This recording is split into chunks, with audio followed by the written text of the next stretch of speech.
Hi everyone, I'm the FPL chairman and welcome to my Game Week 1 team review. We saw the news just before the Friday kickoff of Stones not being in the Manchester City squad, along with the likes of Grealish. I was definitely affected by that. However, as I'll go on to in the video, I was quite lucky to actually get away with not having Stones in my starting 11 for the game week. I actually missed the news as well around Gabriel for Arsenal, and that he did not start obviously with the team, and Arteta was going with a different system for their game, which was surprising obviously given the 38 starts that Gabriel had last season, literally in every single game.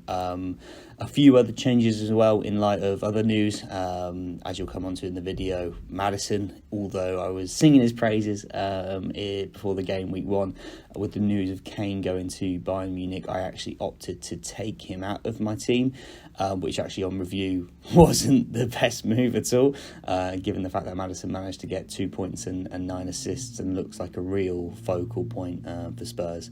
But we'll get all into that. So without further ado, we'll start off with Flecken. So Flecken remained in my starting 11 before the game week deadline. Not the best performance, 2 points in his game against Spurs. He did manage to get a save point, so he walked away with 2 rather than the 1. I'm still keeping the faith in Flecken. I think he's got some good fixtures lined up. They're playing Fulham, Palace and Bournemouth over the next 3 game weeks, and I think with the way that Brentford do set up and the way they do play, there is definitely clean sheet potential there. As I mentioned, Stones came out of my team. I replaced him in the end with Reece James. I was always looking at Chelsea defenders for future teams as they're a really, really strong squad. It was a toss-up really between Chilwell and James. Unfortunately, on this occasion, James got 2 points, Chilwell got a lot more, so made the wrong decision there. However, James still does look like a great pick going forward. He was very high up the pitch in the final third and looked to be delivering a lot of balls in, corners as well. I believe he was on certain areas, and I know he does take free kicks for Chelsea as well. So not the correct choice in the end, but I still think he's a good pick to keep in the squad. Obviously, like I said, Gabriel with the 1 point obviously came on in the 87th minute for Arsenal. I'm going to be sticking with him. I think with the long-term injury that Timber has picked up, Arteta, I don't see him looking to Tomiyasu. I think he will stick with Gabriel. He may just operate in a different role, but I do think he is still a good option for his price point. Esbutan, again, for the 3rd video in the row, probably have not said his name correctly, but I will learn it, with 7 points. I think he had a great performance in my previous video, must-buys for Game Week 2, which you can check out. I recommended that he is a long-term hold, very high up in the final third, linking it really nicely with Mitoma, managed to pick up an assist, 7 points overall, a great option, and someone who, managed to save the defence overall. Moving on into the midfield, Saka is in the star of Game Week 1 in terms of the star 11 on FPL, 10 points, a goal, 3 bonus points. He also rised in price overnight at the time of recording this on Tuesday to 8.6 million. He's a set and forget for me. Looked great. Arsenal looked really attacking, and Saka with that great goal that he scored is very underpriced, I think, for where he is in the midfield. So 10 points, great performance. Odegaard's slightly more disappointing with 2 points. He only registered 3 shots and was relatively quiet, although the pass to the pass was going through Odegaard. He didn't deliver on what I expected him to. However, he did look good. Looks very technical, good first touches in the midfield. So again, for me, he's a pick that I will be keeping on. Moving on into the United assets. So I mentioned that I took Maddison out, obviously, in light of the Kane news. I thought maybe his attacking threat wouldn't be as strong without Kane in the side. Obviously, I was very wrong. Like I said at the start of the video, I opted for Bruno Fernandes instead. Slightly higher price point in the midfield. He only delivered 3 points. Last night, United didn't look great against a very weak Wolves side, who actually turned out to be quite strong with only a 1-0 victory at home. He was relatively deep, and he only managed to register, I think, 1 shot. However, his expected assist was 0.72, which is relatively high for the game week. So there is potential there. We know he's a great player, so he is going to remain in my team. I'm not going to do any reactions in terms of transferring out, because I do think he is still a strong option. My captain for this week changed from Haaland to Rashford. I know, very, very silly mistake in light of the whole game week 1 with Haaland picking up two goals and Rashford nothing. But Rashford was an attacking threat. He did still look good to me, although it was in a very poor United performance. He did have 4 shots overall, so there is still some attacking threat there. And given Rashford's performance last season, I will still be sticking with him, but only the 6 points because he was my captain.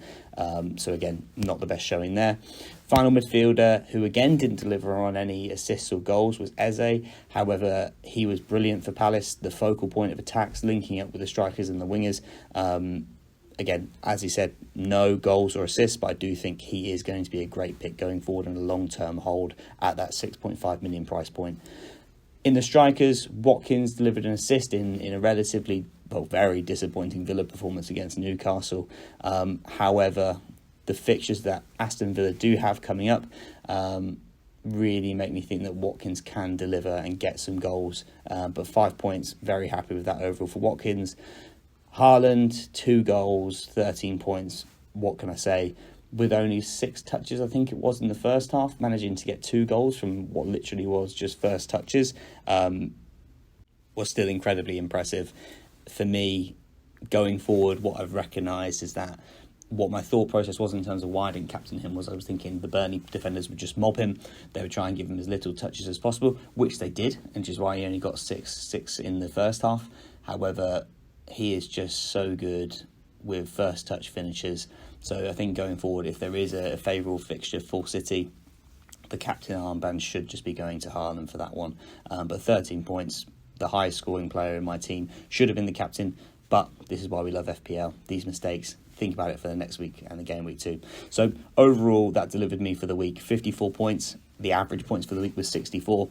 So not the strongest week at all. Overall, in terms of my position in the overall FPL, I'm in the 6 million, so way off the mark there. However, I think the team that I do have going forward is a strong lineup. There is plenty of attacking threat there across all my players who can deliver points. I'm still holding 0.5 million in the bank. I'm not planning on making any transfers this game week going into game week 2. The plan is to hold my transfers game week 2, assess the second round performance of these teams, and then look to make either 2 free transfers or assess if there is a player who is double hauled in game week 1 and game week 2 and potentially look to bring them in for a hit. But at the moment, we're holding firm, we're not knee-jerking, we're taking it as it is. 50 points for the game week 1. I've seen many people on Twitter and people who follow me on Twitter at FPL Chairman who have had brilliant weeks in the 70s and in the 80s. I think I even saw people in the hundreds as well, which is amazing. But going forward, I think for this game week, I will be putting the armband onto Haaland and hoping for another haul. But there it is, guys. Overall, that's my game week 1 team review. Let me know in the comments below what points you managed to get for game week 1, what your transfer strategy is for game week 2, and stay tuned for more content on this channel as I'll look to be posting regular videos similar to the one I posted yesterday in terms of must buys going into different game weeks, overall game week reviews, and make sure you follow me or at FPL Chairman on Twitter to keep up to date with all the latest team news and information. So if you like the video, guys, please subscribe, please like, and stay tuned for more content.